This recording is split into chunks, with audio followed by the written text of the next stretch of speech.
Welcome to the Making Líder Moves podcast, the show that brings powerhouse Latinas together to discuss the challenges our comunidades are facing and the moves they took to prioritize joy in their careers. Spoiler alert, but also no surprise, they usually found joy within their comunidades they built for themselves. On today's show, we are going to talk about financial and generational wealth con mi amiga y financial guru, Yoly Valencia. She's the author of today's inspired Latina life stories of success in the face of adversity. She's also a speaker, portfolio manager, strategic finance planner, and a campeona for diversity, equity, and inclusion. She's also the owner and founder of Latinas Who Trade, where she empowers Latinas to reach their extraordinary selves through meaningful transformation by helping them embrace their money and financial journey, elevate their voice, expand their potential, and thrive through personal financial empowerment. Not only that, may I remind you once again that she is the author of today's Inspired Latina Life Stories of Success in the Face of Adversity. Hola, Yoly, and welcome to Making Líder Moves. I am so excited to have you on the show. I know I spilled the tea on who you are, but tell us a little bit more about yourself and how did you end up in the financial sector? Was it your original path? Hola, Yovana. Thank you for having me. And it's such an honor and privilege to be here with you. You're such a community powerhouse. So thank you for having me. So a little bit about me. I am a daughter of immigrants, born and raised in Chicago. And finance. Woo-hoo, I'm based in Chicago. So here we are, Chicago rep. And hey, they say nobody loves Chicago like somebody that was born and raised there, right? No one will ever love Chicago. I feel that. Right? And so my original career path was not finance. I think I just fell into it. One, I think you and I have talked previously about how untraditional my path was, right? Especially as somebody being born in the States and having that privilege, after, our parents migrating. And I didn't have anybody that I can say, I knew what I was going to do. I knew, the path that I wanted to take. I grew up hearing, being the only girl, that the only way out of my house was married, right? Married with a family, which is exactly what I did because that's what I knew. That's what I was taught growing up. Very machismo, misogyny, right? Oriented home. I was the only girl. It was all brothers. And so when I had my firstborn, I realized staying at home was not for me. Yeah, this staying at home mom, like, getting married, I really thought like the path my mom had was going to be for me. Yeah. And it was like, no, absolutely not. So after she was born, I realized that wasn't the case. So I did go back to school and got my associates and became a paralegal and started working for in public relations, actually. Really? Okay. And so then when 9/11 happened, Yes. what's the first thing to go, right? The economy started suffering with the war and everything that was going on. Public relations, marketing, first thing that got cut. I mean, the company that I was working for was very focused on they actually went under. They were focused on .com. Okay. All of that started suffering. They went under. It took me a while to get back on my feet, and I landed in banking.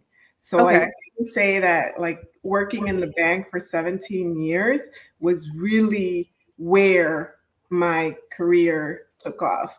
And so 20 plus years in the banking industry, but even then I didn't have the knowledge. Even while working in banking, I didn't understand the importance of building wealth, the generational wealth, right? Oh, absolutely. And I feel like they definitely keep you closeted. My mom was in banking for about 25 years. And that's so interesting because I didn't realize how aligned our paths were. I don't know if I told you, but I graduated when like in 2008. So when like the first, like what our big recession hit for millennials. And the first thing I did was also go into banking because that was like the only thing that was hiring. And I had just graduated with a marketing degree. Yours was a specialty in PR, mine was a specialty in advertising. And so that's very interesting that we both ended up in that realm. And then my mom had did too for like I said, for more than 25 years, but they also kept her in the dark. And then you also have spoken about that. So, Yeah. and of Yeah. course they do. Yeah, and it was in so I was in my 20s when I started Mhm. my career in banking, and then stayed there because then I had my second and third child. I'm a mom of three, and it wasn't until I hit my 30s, my early 30s, that I was like, all right, I am a mom of three. By then I was getting ready to return to school to pursue my undergrad while being a parent, while having a career. And I realized like there is no way that a 9 to 5 is going to afford us the lifestyle that we see others outside of our community have, right? Like I Mhm. want my children to have the education that I didn't have and the resources. There's no way. There's got to be more. So that's Mhm. what triggered me in my 30s to start researching. Like, all right, how do the white man build their wealth, right? What are they Yep. doing to build their wealth? And that's where I started. And then as I pursued my undergrad and my master's, I started to focus on, I want to learn more about finance. I want to learn more about investment because it's very different than, working in a bank who is biased, who is Yes. just pushing their products, right? And so that's really what pushed me into it. And I know we're often hearing, you know, start investing when you're in your 20s or as soon as possible. And the reason for that is our children, the younger generation, I feel like have more access to money than maybe some of us growing up did, especially being first generation. And so it's important that we're drilling it into them. Like I know I've been talking to my kids about money since I don't know, since they could understand money. Like, hey, this is what we're gonna have to do with your money. But with with my with the kids and with my experience, I never thought being in my 30s was too late. But I do get that a lot from clients, right? Like, Which oh is a my God. great yeah, which was gonna be my segment, and I kinda really, really wanna focus with about that, on this episode because, and it's true, like, I remember hearing it in my 20s, like, "Start now," do and it was like, first of all, where do I start? No, everyone's telling me to start, but I didn't there was no, I think there was Facebook, but there was, like, no Instagram, there was no TikTok, there was no influencers. And then, I mean, when you're coming straight out of college or even in high school, like, how much are you really making? Let's just be honest. Like, yo trabajando at a Jewel or, like, Hot Topic, you're barely making, like, 8.75, and this was, again, like, back in my teenage years or in my 20s. And then it also goes back to when you are family bound, you see all the struggles that are happening. So you always have to contribute to your household. So you're like, my little measly, right, at that time, $300 paycheck that's coming in, apenas le estoy ayudando a mi familia. I'm barely helping out my Mhm. family. And so now in my mid 30s, I'm 35. Before I had met you, like I was like, all right, it's too late. It's too late for me. Where do I even begin? I see all of these influencers talking about start here or start there. And you're like, okay, but no, really, what is the first step? And it wasn't until I was able to, one, become vulnerable with people and just be like, yo, like, I really don't know what the hell is going on.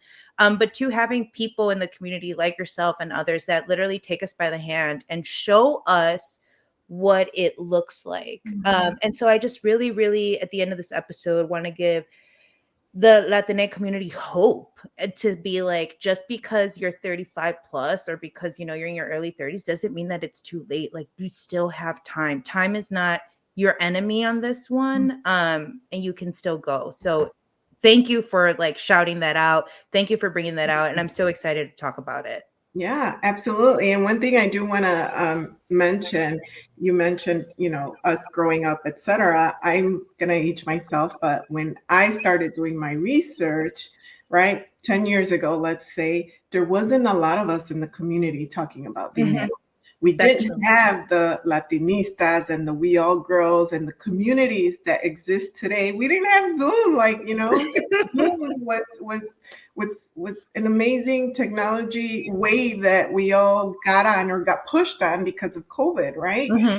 And so that's another thing. Like, there's so much great information out there. There's so many of us that already did the trial and error, right? Mm-hmm. We did the trial and error. We learned from our mistakes, and now it's like, all right, let's share this information with our community because they don't need to. So I think that's why there's that constant little the constant that we're hearing on, if you're in your 20s, start investing, start investing. Well, yeah, I mean, because we didn't have that. I wish at 20 somebody would have sat me down and said, hey, this is what you should do. Start now. Here's the power of the compound effect. If you start now, look at you. By the time you retire, you'd be more than a millionaire, right? Mm-hmm.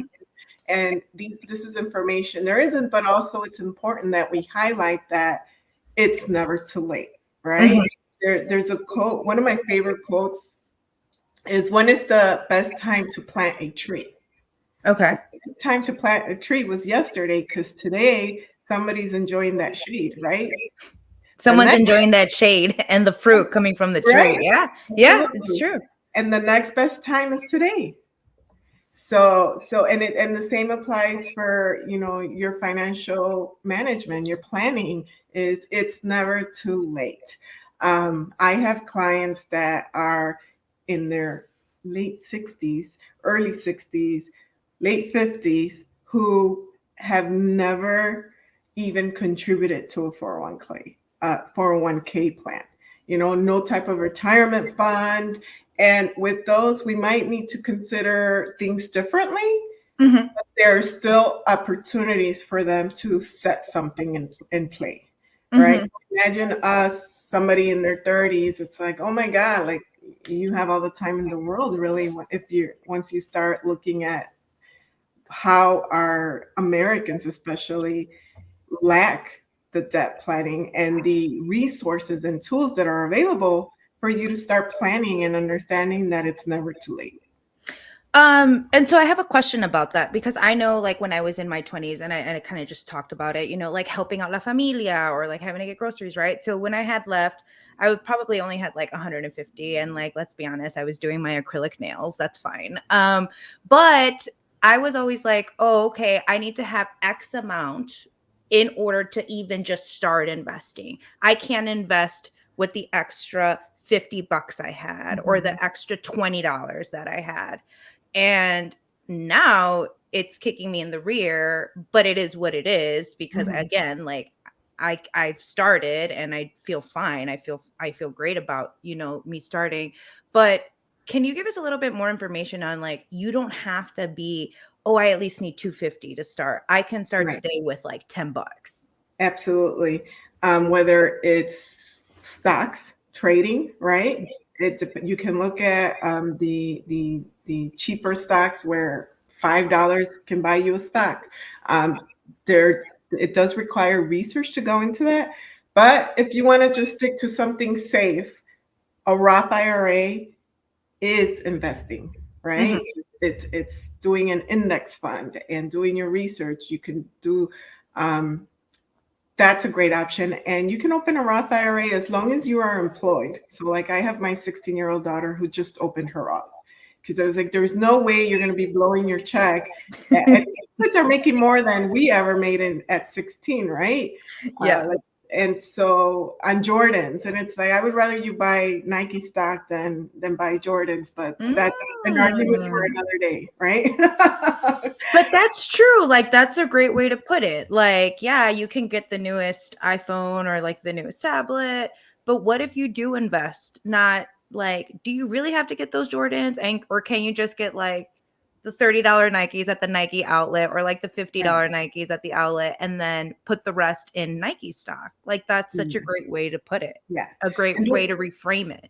Yes. And those are important conversations that I think it's important for us to continue to have as a community, as a family, at all ages. There's no such thing, you know. I have family members that are, you know, in their 50s that are worse than my kids when it comes to like managing their money. And it's a need, right? And it's also a mindset. How do we address our mindsets? And there's that aspect of trauma as well, right? Oh, 100%. As first generation, it's like, what is it that pushes you to the minute you see money there, you got to go spend it. And you're spending it on things that provide, yes, instant gratification, but it's short lived. And then before you know it, you have all these things that you're really not taking care of or don't really need and not thinking about what this looks like, right? I mean, you can play now and pay later, right? Or pay now and play later. Either way, you're going to pay. Yeah, so that's true. Make your choice. Which one is it going to be, right? And that is so difficult. I feel it's an ongoing conversation that I continue to have within my family, within the community. Like, you know, think about what your future can be if you just take time to have a plan. We're not saying don't go buy your cafecito, right? Yeah. You're working hard, you want your cafecito, absolutely. Yeah. Go see Bad Bunny. There's no problem. Right. No, I mean, if Get it's that ticket. Your plan, go see it, right? Absolutely. Yeah. But it's important to have a plan. If you are not tracking every single dollar that comes in, how do you know what you're building? And if you're not tracking where you're putting it, how do you know what you're building? And we don't come from families, you know, our families migrated here. We don't come from countries where we talked about the stock market. We come from countries, we're in a country where the financial system was not built for us. 100%. Right? Absolutely true. And so we don't talk about a financial plan. We don't talk about, you know, write all your money ins and outs. Where is it going? We don't talk about that. We just somehow, as Latinos, when we need money, we come up with money. We are hardworking.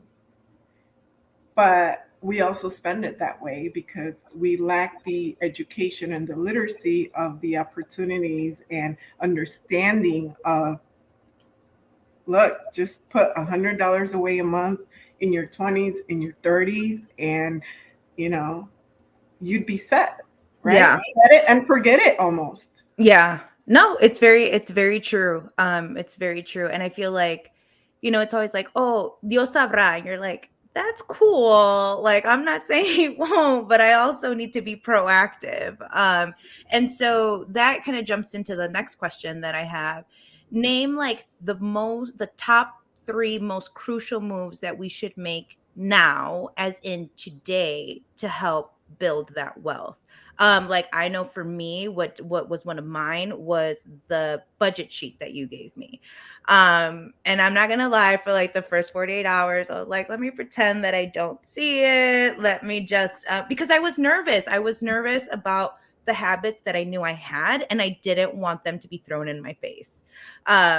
Which, right, like I mean, everyone has their own vicios. Like mine is $1.25 below. But like when I got on that sheet, I was like, girl, like every time you go into those stores, it's like un 20 aquí, un 50 allá, or just like eating at my favorite like food spot, right? Like even though it was once or twice a month, that added up.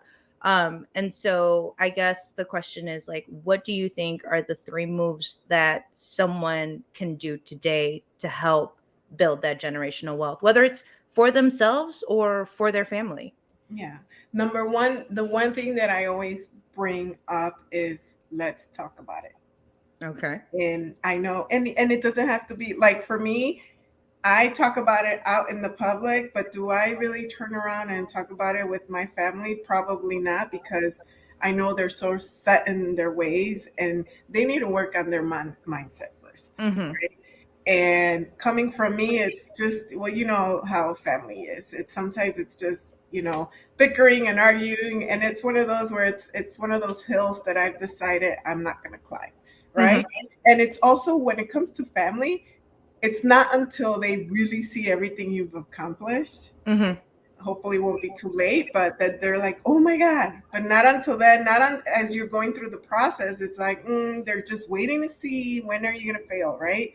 And it's up to us to really say, you know what, we're going to break the generational cycle, right? Just because they've done things always a certain way does not make it the right way. And I feel Preach that though, because I tell right? that to my mom about a lot of things all the time. Yeah, it's like it doesn't mean it's the right way. So that's one. It's like, don't be afraid to talk about money. Let's talk about it.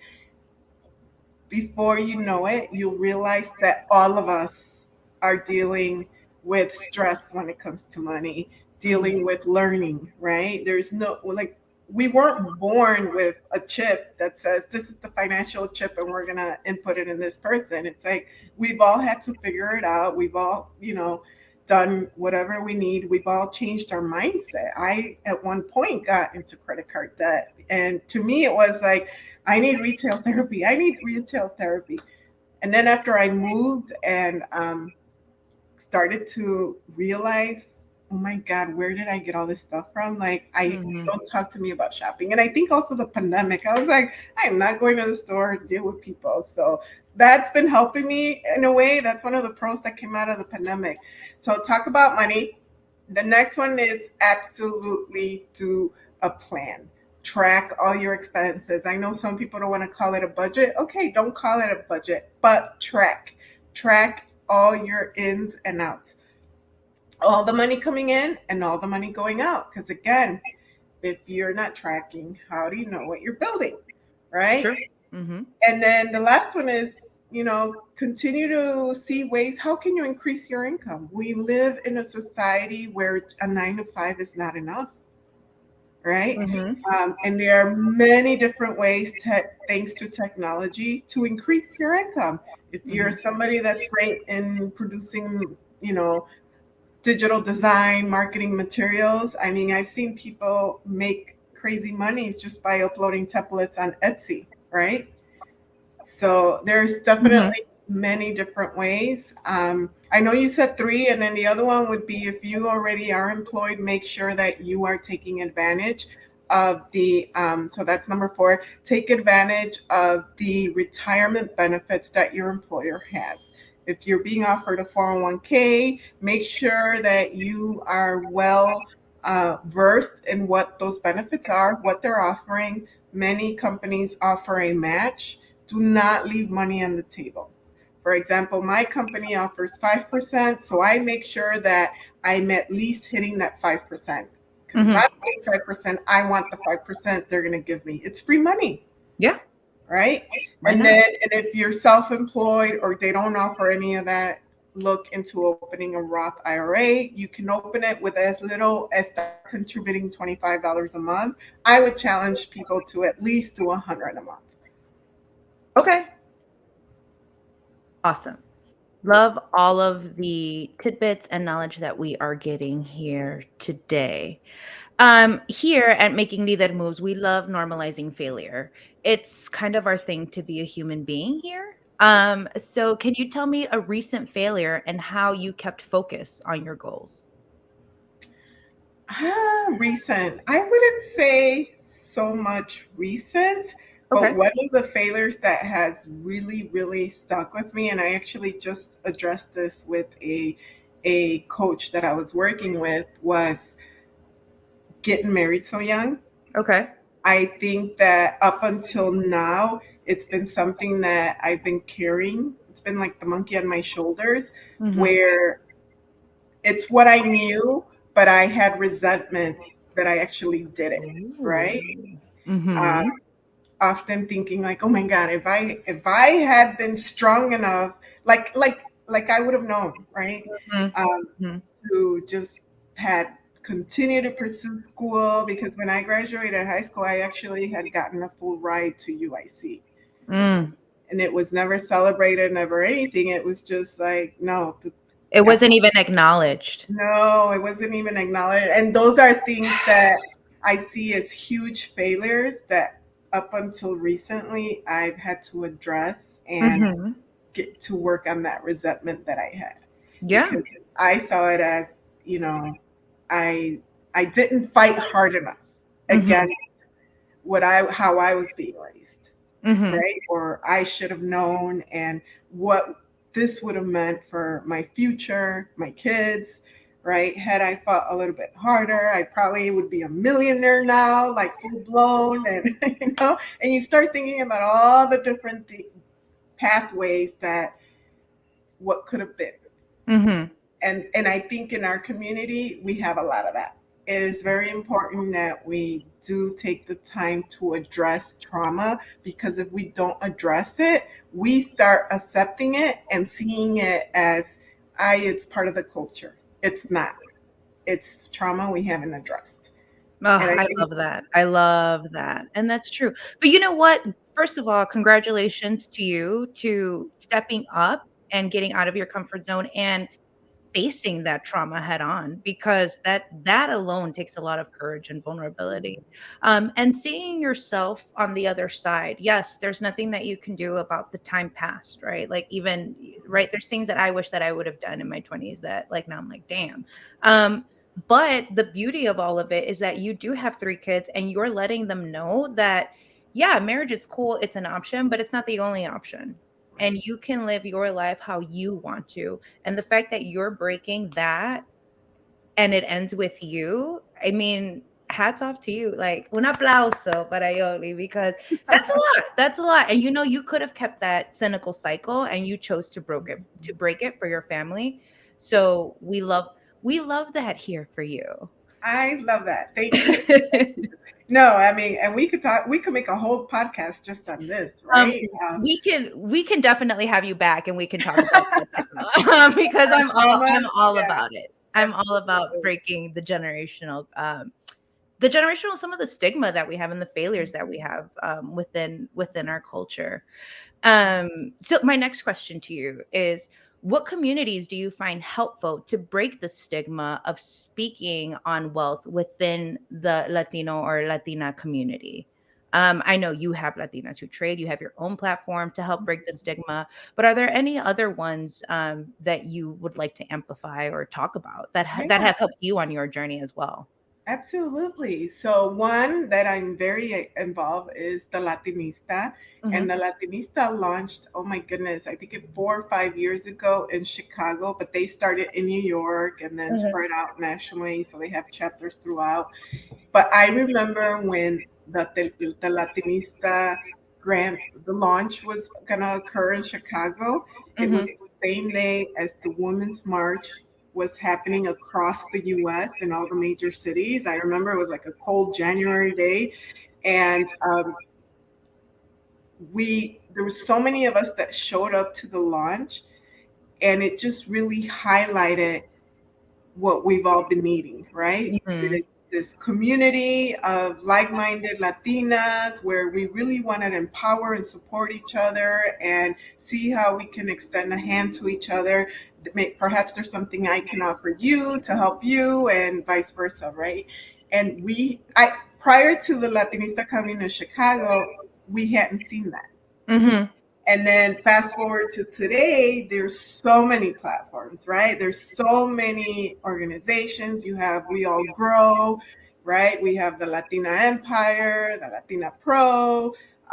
There's I just follow Suma, Yes, right? With it. Suma. Yeah. Suma is an amazing one.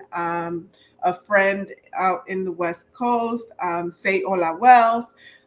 There's just so many, and it's just amazing that this same cause has brought us together. So, like Lucy from Say Hola, we just connected. I've done podcasts with her. We've talked about it, and she also does coaching. And I think there's so much value in that. And then also just networking, right? Just Mm. hanging out and networking. Our community doesn't like to network, right? We're Not when it counts. Cuando es right, para pura gozadera, right. we're the first ones there, dressed to impress, to the Yes, nine. Pero Yeah. cuando es de importancia, when it's of importance, super hesitant. Yeah. Absolutely. Absolutely. And so that is very important. Like get out of your comfort zone, go and network outside of your usual community, right? I Mm-hmm. always say if you want to be a millionaire, you better start hanging out with millionaires, right? Mm. Who are you hanging around with has a huge impact on where you're going to go, right? What's that saying? Dime con quién te juntas y te diré quién eres. It is so My true. mom telling me that as a teenager girl. Yeah, but it's true. It's true in It's every aspect. Um, where you want to go career wise, what you want to build. It is very true. Which brings me to my next question. Where do you find your community to help support you? And not just virtually, but both in person as well. Because like you say, you are who you hang around with. And I believe the statistic is like you become 90% of like the top 5 people that you hang out with. And if it's not 90%, it's like 80. But I know it's really high up there.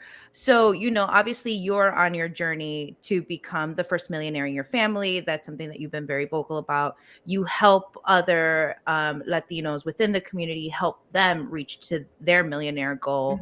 Mhm. And so, where do you find the communities to support you? Because I think that sometimes is hard for us, right? Like you were saying, step out of our comfort zone. And so, yeah, like there's a lot of communities that we might, or influencers that we might see on social media, but there's a difference between following someone and being part of something. Mhm. Right, absolutely. So actually, the closest individuals that I'm with, and they're millionaires, they're actually Mhm. in the business. One of them is actually my boss currently in commercial real estate, and she relocated to the Miami area. So here I come. I come and relocated too, right? Um, Go where the money is, Absolutely, literally. absolutely. And recently there was a study that came out just this week, I think almost as recent as yesterday, that said that Florida now hosts most of the US millionaires. Oh, I didn't know that. Yes. Well, That's because of great. the shift and the recent moves, like Florida has seen, I don't know, in the last 2 years, I believe they said close to 3 million people relocate here. Oh my And goodness, that's a California, lot. Chicago, and oh, it's insane. It's insane. But the reason I bring this up is because I think one of the things that holds us back, it's not really getting out there and talking to people and building community and definitely the platforms and talking about what you want to build and what you want to do. We come from, oh no, I'm not going to tell it. I'm going to stay quiet with what I want to do and what we're doing, right? But if we fail, nobody knows. But if we win, also nobody knows. And I think that's Mm. place in our community. And the other part to that is It's we very also true get though. we also get held back by our family. Right? Oh, 100%. The fact that 100%. I didn't tell anybody, we did not tell anybody, just my parents. Um, like, hey, I'm moving, but so I didn't even put my house like it was on the market, but we put no signs, nothing on it. I didn't want anybody to know. And we moved. But once it Mm. got out, it was like, oh my God, because se educó and got her MBA, bien creída, yeah, she's too good for the family. I mean, I've heard it all. And it's like, instead of the, oh my God, we're so proud of her, like she let go of that fear that the rest of us have and went chasing her dreams and is doing great, etc. No, it was like, oh my God, la creída, la esto, lo otro. And I think we need to address that first as we continue to work on building community, right? And finding those people that are doing what we want to do. The other thing is, let's not pigeonhole ourselves. And I think that's another Mm. area that I had to work on, Okay. where as Latina, I was like, I don't want to talk to white men. I Mhm. have that, like, I guess we can call it resentment too, that I'm working in an industry where nobody looks like me, right? Mhm. But there are a lot of white men that I've leaned on that have, been amazing mentors and amazing advocates for myself. So that's something that I've had to work with as as well. Like, not all white men are, racist or looking to be biased towards me, or not, selfish Mhm. about the opportunities that are afforded to people of color like myself. And Mhm. so that's another one that it's like I needed to look past that. I needed to let go of that. Right. Yeah. So what it sounds to me like what we all have to get rid of as a community is the fear of el que dirán. And that's el que dirán within your own house, including your parents at times, and including your siblings, but also your extended family. So if you're not getting support there, like of course you're gonna feel even worse, like when you're trying to like move up and like trying to talk to strangers or like have the fear of even talking to them because you're like, ¿qué dirán if I don't know basic, Mhm. right, like basic saving stuff, or Right. like am I gonna look dumb, am I gonna look foolish, like I'm at such age but yet I don't know anything. And I used to have that. I mean, there's times that I still do, like depends on the day. But Yeah. like sometimes like you literally have to sometimes give yourself a pep talk. I speak to myself, like for myself, and sometimes I do that, like I'm like, you know what, it's cool, there's probably someone else in this room who has the same question but they're also scared to say it. So you know Mhm. what? Just do it. Y al fin del día, when are, like, let's say if we're in a conference, like al fin del día, when are you really gonna see these people again? Right. Like you gotta look out for you because no one will look out for you the way you look out for you. Yeah. So yes, please make it very clear and like make the presence known, like I am a little scared, I have a little bit of fear, but you know what? I can't let that consume me because if Mhm. not, no, I'm not going to be able to move forward. No voy a poder seguir adelante. Um, and so I think that's really, really great. And I think you did it the way that you needed to do it for you, right? Like you knew that you couldn't tell your family because you didn't want to hear the bullshit that was gonna come with it. You knew that the las críticas, again, el que dirán, like they had all of it ready for you if you Right. were to tell them. Oh yeah. So you told the people that were the most important to you, which were your parents. The fact that they held your like that they were like the fact that they held your like don't tell anyone, I think is amazing because sometimes our parents are like, well we're still gonna go tell someone else, and you're like, no, that's like that, then that's not a secret. Right. So the Right. fact that they were able to do that, mad respect to them. And so kudos to you for doing what you needed to do for you and your family in the way that you needed to handle it for you Mhm. to seguir adelante in your millionaire journey. Yeah. Yeah. And to add a little bit more to that, it's also untraining yourself in Mhm. the calladita te ves más bonita mindset that we all Mhm. grew up in, right? Like it Mhm. was all hush hush and now it's like, no, let's talk about it. And it was a white man that told me, he said, all you got to do, Yoli, is ask questions. Just ask all the questions. You have a question, just ask it. There's no such thing as a dumb or stupid question. Just ask it. And that's how you learn. Mhm. Um, Asking those questions will help you to really get the information that you need. Otherwise, if you're not asking the question, how are they going to know? Mm. And the other thing he said was when you're asking the question, you're showing interest and you're actually like, oh Ooh. wow, this person is I just had the doorbell, but hopefully they don't keep, I don't know who it is. I'm not expecting anyone. So sorry. Sorry that came through. Um, asking questions is like you're really just showing the interest and you actually may be the one looking smarter, the smarter person in the room Mm. because you're the one asking the questions. But we weren't raised that way, right? We weren't That's taught true. that. We were just like, calladita te ves más bonita. And that's something that I've had to really unlearn and Mhm. work on. You know what? You're right. I'm just going to start speaking my mind. I'm going to start asking questions and I'm going to start sharing the information. Mhm. Not long ago, I was at a dinner and I was talking to one of my girlfriend's husband, and the husband was like, he was talking to me about his son, and the son was, he's working and but he's not saving. And I'm like, you know what? I'd love to sit down with him and just talk to him about does he understand his benefits? Does he understand, all the opportunities? And my girlfriend, who's the stepmom, was like, oh no, he's got to figure it out on his own. And that just like blew me away. Like, and it just made me think like how many of us think that way, right? I was like, no, like Too why? many people think that way. Yeah, like our children shouldn't have to figure it out. If I already figured it out and I've learned trial and error, why would I just sit back and watch my kids like go up in flames? Like, absolutely not. Like, hey, don't take this path, do this better, right?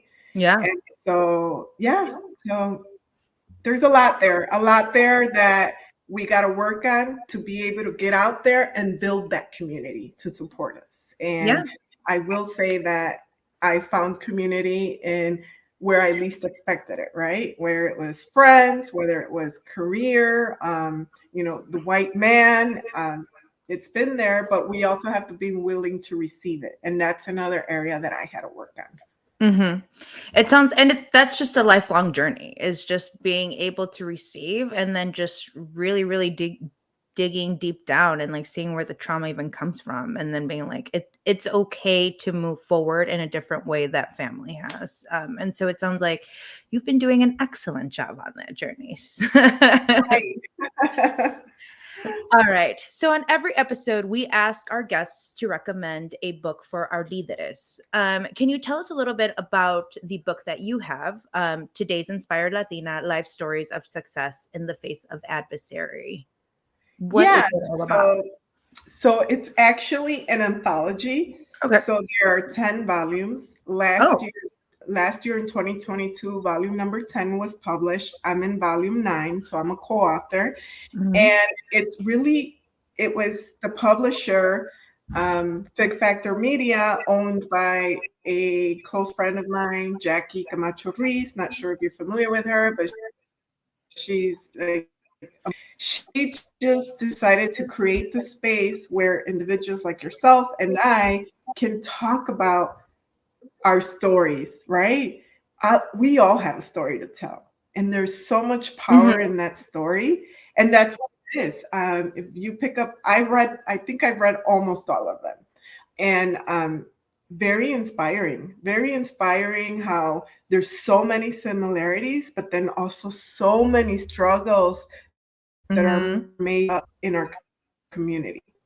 So I'll talk a little bit about my story. Was talking about how I started, the experience that I went through, and that tipping point that really had an impact on my life, which was a person that tapped me on the shoulder and said, you have so much passion and you need to start getting involved. It wasn't until I started getting involved in the community and giving back that my career really took off.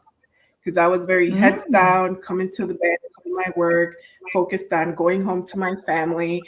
And I also talk about my experience after my son was born, child number 2, and every time I wanted to have a conversation with my manager, who was a female, she'd be like, let me guess, you're pregnant. And, these little microaggressions that we face, even sometimes from other women, right? And I share this in the book, and also about when I did find out that I was expecting, again, my youngest, and how I hid it. Like, I used to hide under my desk, like, with the morning sickness, and I wanted to hide it, and I was already like, but it's because all the microaggressions had built up, right? And the importance of somebody really supporting you and advocating for you. And as women, we should be doing that for each other. And it was men that had my back then, and not women. So I talk a little bit about that, and that's what you'll see, a lot of these powerful stories that just, you read it and you're like, oh my God, that was me. And oh my God, light at the end of the tunnel, and we can do this. So highly recommend. Yeah. I've heard of these stories and I've read about them in articles, but you're the first person that I've ever met that that I know that has happened to. And so what a shitty experience to have, like you're pregnant, you have to deal with so much stressors. And on top of that, adding the stress of not being able to glow, shine, and just show up to your job, do your job, and not do it probably to the best of your capability because you were just so worried about being caught. Like, Mhm. effed up on so many levels. On so many Absolutely. levels. Yeah.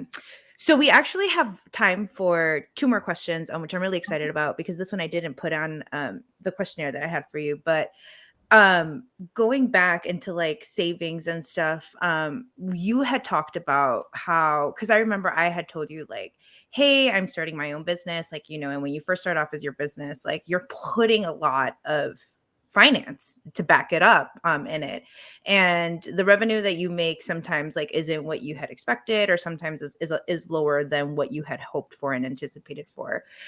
You have told me like, and I remember I was really nervous. I was like, how much should I even put like towards the Roth IRA? Like, I don't know. And then I was like, I only make this amount. I've only made X amount this year. And you told me like, wait a minute, let's look at your sheet. Like, let's look to like your debt to how much you make ratio. And then I remember you, and that's where the hope came in, where you told me, I see that the only debt that you personally have is your student loan debt. Yes, it's a big debt, but I have met people that make 3 times or 4 times what you make, and they are not like, they still don't know how to manage their money. Mhm. And I've seen single moms of 2 who make 34, 45K closer to their millionaire journey than these people that make 150K. Um, I want to share, I want to bring that up. I want to amplify that because I think that also is a lot where the hope and the reframing of your mental state kind of has to imply. Like, just because you're not making the figures that you want, or just because you're making lower figures than, Elon Musk, or like, even your neighbor who might be making like 150, 160, and you're out here barely starting your career, and making 45. How do you, like, I want to share that because I want to give people hope, because I know you were Yeah. able to give me hope. And then just again, just talking about like the diligence of it Yeah. all. Yeah. No, thank you for bringing that up because it is very important in the conversations that we have. Um, it's what society has taught us, Yeah, right? It's the steps of like making it, right? You go to school, you graduate, you're always thinking about the next, the next, the next, instead of very focusing on true. the present and what is it that I have today, right? And it applies to everything, right? Our careers. And our careers go hand in hand with the money we're making. So we're Hmm. so focused on, oh my God, when I get the next title, I'm going to make more money. And that's when I'll be ready to start saving. Right. Hmm. I And was it, that person. I was that yeah. person. And it really, that isn't the case. The case is your mindset. We can all have a budget that is customized to what we're bringing in, Yes. right? That's really at the end of the day where what matters is doing with the money that you're getting. It's Hmm. not when you make more, right? We Exactly. we society has taught us that you graduate college, and then when you graduate college, you land a job and you're making good money. But now that you're making good money, well, now I'm going to buy a house and a car. Mhm. Oh, and then I'm going to get, next is I got to get a promotion because I want the next level, the next step. And then you do that. And what do you turn around and do? Well, now I want a car with more bells and whistles. And now I want the Mm. bigger house. And now you got to worry about how am I going to clean this big house? Oh my God, this brand new Tesla with all the supposedly bells and whistles actually costs more because not everyone can service it. And like the charging the battery, like we can go on about this, and there's really never an end in sight. But Yes. that's how society has, like, we've been brainwashed to Yeah, believe we've that. been trained for sure. And so I always bring that up because that's something that it's like, no, it's in here. You need to say, you know what? I know I can make it. I can do this. And just make a plan that is fitting for you. We don't go to the doctor and say, you know what, I'm kind of feeling this way. Give me the prescription you gave Yovana. No, right? We're Yeah. always like looking, what is our neighbor doing, right? Keeping up with the Joneses. No, Yes. we should look at you, and then we will give you a prescription to what is correct for you, right? And Yeah. that's what how it works. And it's the same for your finances. Is we should look at the big picture. Everybody, there's no two that are the same. We all have different contributors to our household, to our financial home, and that's what we have to work with. There is no such Hmm. thing that you making six digits. We're gonna be that's just a false pretense that we all have. Yeah, yeah. And I also just kind of want to shout out too, like when me and you had worked, not only did you say that, but it was also like you just pointed it out. It has to do with the individual. And like so for me, when we sat down and did my budget, it was literally like, okay, what are the things that you can't live without? And for me, it was traveling. Like Mhm. that's where my money goes, is to travel, because Mhm. I love creating new experiences, memories with my friends or my family. And I don't really care about eating out. I don't really need that material stuff. That's not me anymore. I've graduated that. I'm past that. But that doesn't mean that, like, for some people, right, they have to get their coffee every day at a certain place at a certain time before they go into the door. Like, that's cool for them. That's Mhm. their priority. My priority when we sat down was like, girl, I travel at least like 4 times out of the year. So I just can't give that up. So giving people hope and letting them know, like, you don't have to give up everything. You just have to learn how to manage it and be able to work with what you have. Like you just said, work with what you have now. That doesn't mean you won't be growing in the future. We can even kind of predict some of that stuff, like where you will be in 4 to 5 years, but work with what you have now. And that doesn't mean that you have to give up all the things that you are, because that's unrealistic too. And then that just leads you down the bad spiral of depression, anxiety, because you're like, oh, ya no puedo salir para nada, I have to save every penny. And it's like, no, that's not how you live either.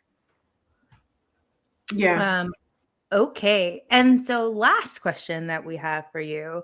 Well, first and foremost, thank you so much for your time and sharing your expertise and resources con la comunidad of making leader moves. We really appreciate it, and all you do for Latinas and their general financial well-being. How can our líderes follow you and keep up with what you are doing, and what you have coming up? Yes. So thank you. Keep up with me on Instagram, Latinas Who Trade. Follow me on LinkedIn, Yoly M Valencia. You can follow me, and also Facebook, Yoly MV. And I do have a website that will be launching soon. So Ooh. stay tuned for that. Yeah, absolutely. Let me see. I also know that you have a book that you're also working on. So, did you want to talk about that, and then what that book is going to entail? Yeah, so right now I am writing the Latinas in Real Estate book, which will be coming out in May. Hmm. And then I also have another book that is will be coming out later this year based on growing our wealth, as based on the experience that I went through as I was helping my parents. Like my dad recently retired, and we wanted to make sure that everything was in order, right? The importance of estate planning, the importance of retirement planning. I know you and I talked about like a transfer of death instrument for real Yes. estate. And so there's a lot of information that our community is not aware of. So Hmm. um, I'm writing a book based on that and the experiences that we have as first generation, as our parents, as migrants. So really excited. Lots happening. And then also if you're somebody that wants to have a conversation on how to grow your wealth or how to get started, reach out to me at latinaswhotrade@gmail and we can connect. Ooh, exciting, exciting. I can't wait for that. Yeah, I know me and you had talked about it because my mom's there. She's going to be there like very soon within the next 2-3 years. My dad still has a ways to go because my mom's a cougar, but that's for a whole nother episode. And how important it is to help them, especially with us being first generation, and having to help them learn those ropes. And both, your parents and you going through that journey together. So I know those books will definitely be helpful for a lot of our listeners here. Yoly, amiga, thank you again so much for sharing tu tiempo y tu knowledge. I will see you actually next week in La Bella Isla de Puerto Rico in our workcation. So I cannot wait. And for all of those who have joined, thank you so much for listening. I hope you were able to receive the gems of knowledge that were dropped in today's episode. Don't forget to leave a review, 5 estrellitas, por favor, and join the online community Making Leader Moves on Facebook as well as Instagram. If you do have a question, send me your questions to makingleadermoves@gmail.com. Gracias once again, and I will catch you in the next episodio. Abrazos, besos y cariño, familia. Ciao. Till next time.